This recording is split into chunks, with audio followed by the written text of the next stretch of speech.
옛날 어느 깊은 산골 마을의 마음씨는 비단결 같으나 얼굴이 못생겨 박색이라 불리는 처녀가 살고 있었습니다. 워낙 가난하고 꾀죄죄한 집안 형편에 얼굴까지 박색이니 훔쳐가 나질 않다가 겨우 이웃 마을에 찢어지게 가난한 집으로 시집을 가게 되었습니다. 시집을 가보니 형편은 생각보다 더 참혹했습니다. 첫날 밤 하필이면 장대비가 쏟아지는데 방천장 곳곳에서 빗물이 줄줄 샜습니다. 며느리는 신행길에 가져온 보따리도 풀지 못한 채 방바닥에 대야와 사발을 받쳐두느라 밤을 꼴딱 지새워야 했습니다. 똑똑 소리가 밤새 며느리의 가슴을 치는 눈물 소리처럼 들렸습니다. 다음날 아침 시어머니의 호통에 서둘러 부엌으로 나간 며느리는 뒤줄을 열어보고 가슴이 덜컥 내려앉았습니다. 쌀 한 톨은커녕 쥐누니콩 한 알조칠 남지 않아 텅 빈 뒤주 바닥에는 먼지만 뽀얗게 쌓여 있었고 솥단지는 오랫동안 불을 떼지 않아 녹이 슬어 붉은 꽃이 피어 있었습니다. 시어머니는 못생긴 며느리가 들어와 집안에 복이 없다며 사사건건 트집을 잡았습니다. 어디서 저런 복 없게 생긴 것이 들어와 우리 아들 팔자를 망치느냐. 며느리는 동트기 전부터 밤늦게까지 밭을 메고 땔감을 해왔지만 돌아오는 것은 찬밥 한 덩이와 모진 매질 뿐이었습니다. 이런 집에서 어찌 살아야 할지 막막한 며느리는 기둥을 붙잡고 펑펑 울었습니다. 시어머니는 며느리의 얼굴을 볼 때마다 입술을 비죽이며 모진 말을 퍼부었습니다. 아들이 가난한 형편 때문에 변변한 처녀를 얻지 못해 저런 박색을 데려왔다는 자격지심이 모두 며느리를 향한 화살이 된 것이지요. 오냐, 내 낮바닥을 좀 보아라. 광대뼈는 툭 튀어나오고 눈매는 사나우니 딱 보니 우리 집안 기운을 다 빨아먹게 생겼구나. 저런 복 없는 얼굴이 들어왔으니 안 그래도 기운은 집구석에 서리까지 내리겠어. 사사건건 트집 잡기. 며느리가 마당을 쓸면 먼지 날려 재수 없다. 호통치고 가만히 있으면 밥값도 못하는 식충이 라며 등을 떠밀었습니다. 며느리가 산에 가서 칡뿌리라도 캐와 죽을 쑤어 올리면 이런 천한 것을 먹으라고 가져왔느냐. 내 친정에서는 이런 것만 먹고 살았느냐 며 밥상을 걷어차기 일쑤였습니다. 시어머니의 구박은 말에서 끝나지 않았습니다. 동네 사람들 보기 부끄럽다며 며느리를 낮에는 집 밖으로 잘 나가지도 못하게 했고 온갖 험한 일은 다 시켰습니다. 내 얼굴이 흉측하니 남들 눈에 띄지 말고 밤중에 저 뒷산에 가서 땔감이나 해오너라. 그리고 저 아래 냇가에 가서 이 해진 옷가지들을 다 기워놓아라. 한 올이라도 삐져나오면 저녁은 없다. 며느리는 한겨울에도 찬물에 손을 담가 빨래를 해야 했고 손마디는 터져서 피가 맺혔습니다. 저녁이면 식구들이 남긴 숭늉 한 사발로 배를 채우면서도 시어머니의 복 없는 년 소리를 자장가 삼아 잠들어야 했던 참혹한 시집살이의 시작이었습니다. 하지만 며느리는 원망 한마디 없이 웃음을 잃지 않았습니다. 그녀는 남몰래산에서 사냐초를 캐어와 장을 담그고 버려진 땅을 일궈 약초를 심기 시작했습니다. 이런 모습을 신랑은 그저 바라만 볼 뿐 아무런 위로도 없었고 도와줄 생각조차 없이 글 공부에만 전념했습니다. 며느리는 매일 새벽 동이 트기도 전에 바구니를 메고 뒷산으로 향했습니다. 시어머니는 흉측한 꼴로 쏘다닌다 며 혀를 찼지만 며느리는 그저 빙그레 웃으며 산비탈을 누볐습니다. 그녀의 눈에는 길가에 핀 흔한 풀들도 모두 보배였습니다. 며느리는 아무도 거들떠보지 않는 버려진 황무지를 혼자 힘으로 일구기 시작했습니다.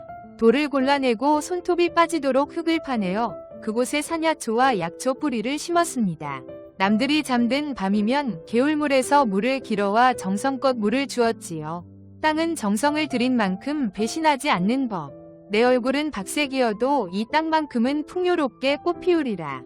어느 날부터인가 며느리는 집안 구석에 버려져 있던 커다란 무쇠 가마솥을 닦아 뒤뜰 외진 곳에 걸었습니다. 며느리는 시어머니 몰래 집 뒤뜰에 커다란 가마솥을 걸고 무언가를 정성껏 다렸습니다. 마을 사람들이 저 못생긴 며느리가 미쳤나 보다 라고 비웃었지만 그녀는 아랑곳하지 않고 밤마다 불을 지폈습니다. 그것은 바로 시아버님의 고질병을 고칠 비방의 약재와 시장에 내다 팔 수 있는 귀한 비법 고초장이었습니다.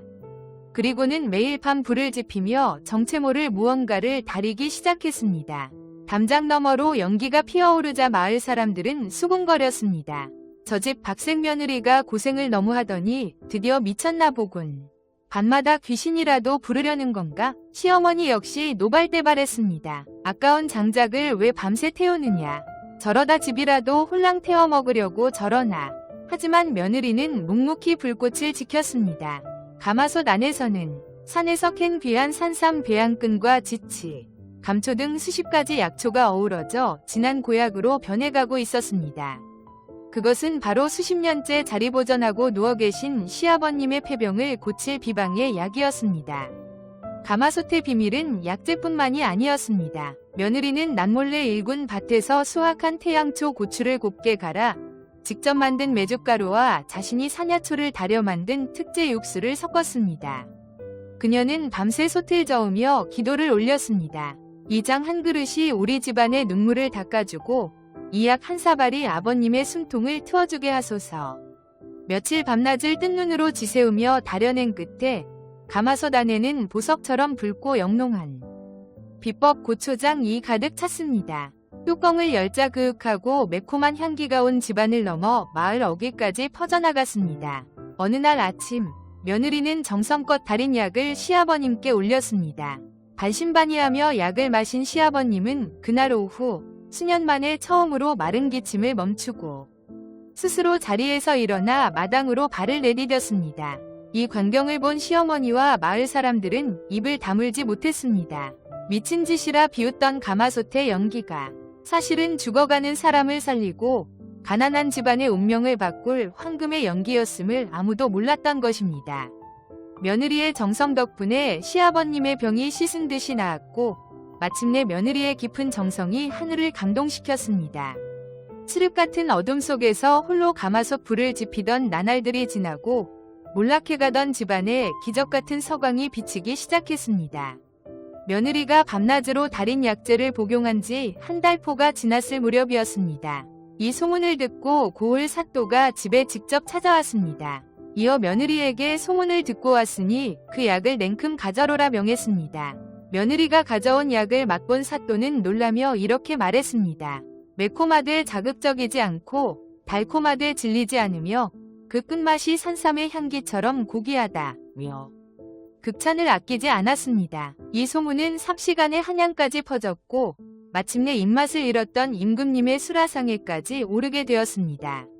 임금님은 고초장 한 그릇을 비우시고는 이것이야말로 천하의 진미로다 라며 격찬하시고 해마다 진상품으로 올릴 것을 명하셨습니다. 진상품으로 지정되자 전국 각지의 보부상들이 이 박색 며느리의 고초장을 떼어가기 위해 집 앞에 줄을 섰습니다.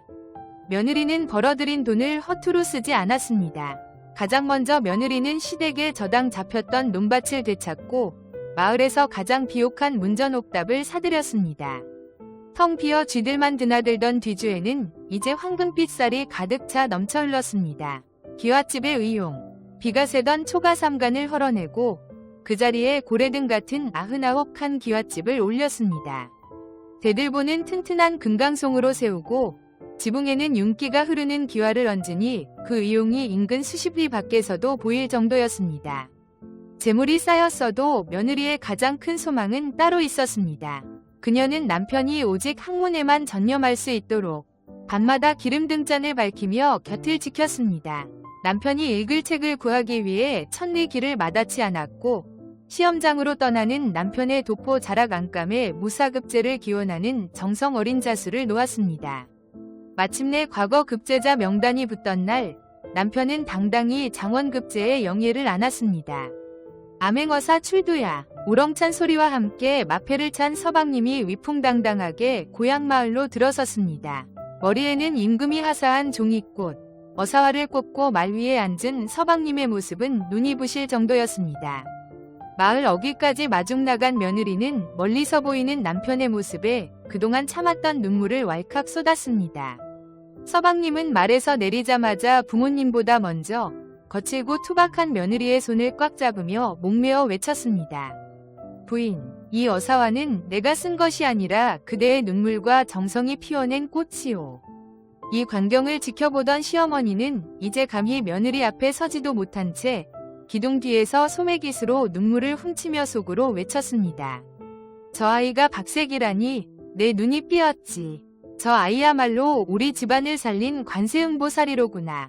그녀가 만든 고초장은 그 맛이 일품이라 소문이나 임금님 진상품으로까지 올랐습니다.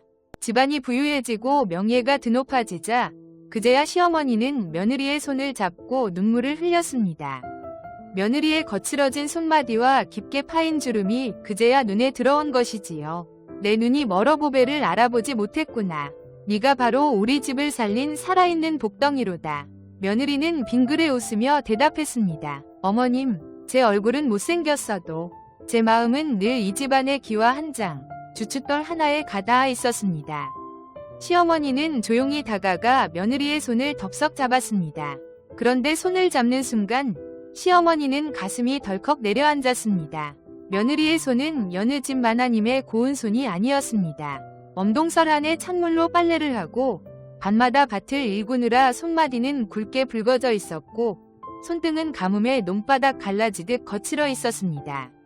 한때 박색이라 비웃었던 그 얼굴에는 집안을 일으키기 위해 뜬 눈으로 밤을 지새운 세월이 깊은 주름이 되어 훈장처럼 새겨져 있었습니다. 시어머니는 그 손을 비비며 뜨거운 눈물을 뚝뚝 흘렸습니다. 아이고, 아가야, 이 못난 시미를 용서하거라. 내가 눈이 멀어도 단단히 멀었었구나. 내 얼굴이 못생겼다 구박만 했지. 그 속에서 피어난 내 정성이 이 집안을 이토록 단단하게 세운 줄은 꿈에도 몰랐다. 네가 바로 우리 집을 살린 살아있는 보배여. 관세음보살이로구나. 시어머니의 갑작스러운 사죄에 며느리는 당황하기보다 평소처럼 은은하고 인자한 미소를 지으며 시어머니의 굽은 어깨를 감싸 안았습니다. 그녀의 목소리는 산들바람처럼 부드러웠습니다. 어머님, 어찌 그런 말씀을 하십니까? 제가 처음 이 집에 들어온 날 비록 비가 새고 뒤죽가 비어 있었으나 저는 이 집이 제 운명의 안식처임을 알았습니다. 제 얼굴은 남들 보기에 투박하고 못생겼을지 모릅니다. 하지만 어머님, 며느리는 고개를 들어 웅장하게 솟은 기와 지붕과 튼튼한 주춧돌을 바라보며 말을 이었습니다. 제 마음은 단 한순간도 이 집을 떠난 적이 없었습니다. 저 지붕 위의 기와 한 장에는 제 기도가 깃들어 있고 땅 밑의 주춧돌 하나하나에는 제 정성이 닿아 있습니다. 가문이 일어선 것은 제 덕이 아니라 저를 믿고 지켜봐 주신 어머님과 아버님이 계셨기에 가능했던 일입니다. 그 말에 시어머니는 며느리를 품에 꼭 안고 한참을 울었습니다. 예전에는 꼴도 보기 싫다던 그 얼굴이 이제는 세상 그 어떤 절세미인보다도 고귀하고 아름다워 보였습니다. 그날 이후 시어머니는 동네 사람들을 만날 때마다 입버릇처럼 이렇게 말하곤 했습니다. 사람의 얼굴은 가을날의 꽃과 같아 금방 시들지만 이 깃든 마음은 천년을 가는 기와집보다 튼튼한 법이라네. 우리 며느리가 바로 그런 사람이요. 그 후로 며느리는 집안의 모든 대소사를 결정하는 명실상부한 여주인이 되었고 그녀의 지혜와 덕망은 대대손손 전해져 그 가문은 100년 넘도록 끊이지 않는 번창을 누렸다고 합니다. 마을 사람들은 더 이상 그녀를 박색이라 부르지 않고 덕부인이라 칭송하며 우러러보게 되었답니다.